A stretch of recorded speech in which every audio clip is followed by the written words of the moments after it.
एक आदमी था जिसका नाम दानिश था। बहुत सीधा सादा, ईमानदार और भला इंसान।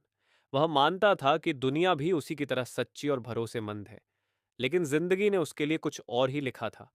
एक सुबह दानिश को एक फोन आया। कॉलर बोला, हम बैंक से बोल रहे हैं, आपका अकाउंट ब्लॉक हो गया है, तुरंत अपनी डिटेल बताइए। दानिश के दिल में अचानक डर सा बैठ गया, लेकिन कुछ सही नहीं लगा। उसने तुरंत फोन काट दिया। यह उसका पहला बचाव था। कुछ दिनों बाद एक और कॉल आया। ओटीपी बताइए वरना आपका अकाउंट बंद हो जाएगा। एक पल के लिए दानिश देने ही वाला था, लेकिन उसके दिल ने कहा, बैंक को तुम्हारा ओटीपी क्यों चाहिए? उसने मना कर दिया। वह फिर बच गया। कुछ समय बाद उसे एक शानदार विदेशी नौकरी का ऑफर मिला। 3 गुना तनख्वाह, फ्री वीजा, शानदार जिंदगी। सब कुछ असली लग रहा था। बस एक छोटी सी रजिस्ट्रेशन फीस चाहिए थी। दानिश ने कुछ सवाल पूछे और सामने वाले गायब। फिर बचाओ। पुराना लैपटॉप बेचने लगा तो एक खरीदार ने फर्जी पेमेंट स्क्रीनशॉट भेज दिया, कहकर कि पैसे भेज दिए हैं। दानिश ने अकाउंट चेक किया, शून्य। एक और धोखा टल गया। फिर एक इंस्टेंट लोन का ऑफर आया, बस प्रोसेसिंग फीस दे दो। दानिश ने ऑनलाइन रिव्यू देखे, सब नकली। वह बच गया। कुछ दिनों बाद एक औरत ने सोशल मीडिया पर उससे बात करनी शुरू की। नरम, प्यारी, बहुत ज्यादा ख्याल रखने वाली।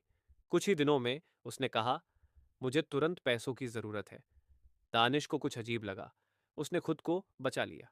एक दिन एक दोस्त के अकाउंट से उसे एक लिंक आया, तुम्हारा वीडियो वायरल हो गया। दानिश ने क्लिक नहीं किया। बाद में पता चला कि दोस्त का अकाउंट हैक हुआ था। एक रात एक आदमी ने उसे इन्वेस्टमेंट का लालच दिया। 5,000 लगाओ, 50,000 बनेंगे। दानिश शांत रहा, मुस्कुराया और चला गया। फिर एक पार्सल स्कैम आया। आपके पास एक कीमती पार्सल है, कस्टम टैक्स भरिए। दानिश हंस पड़ा। उसने कुछ मंगाया ही नहीं था। अंत में एक आदमी ने चैरिटी मांगी, बीमार बच्चों की फर्जी तस्वीरें दिखाकर।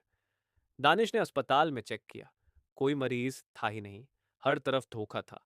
लेकिन दानिश हर बार बच गया, सिर्फ एक वजह से।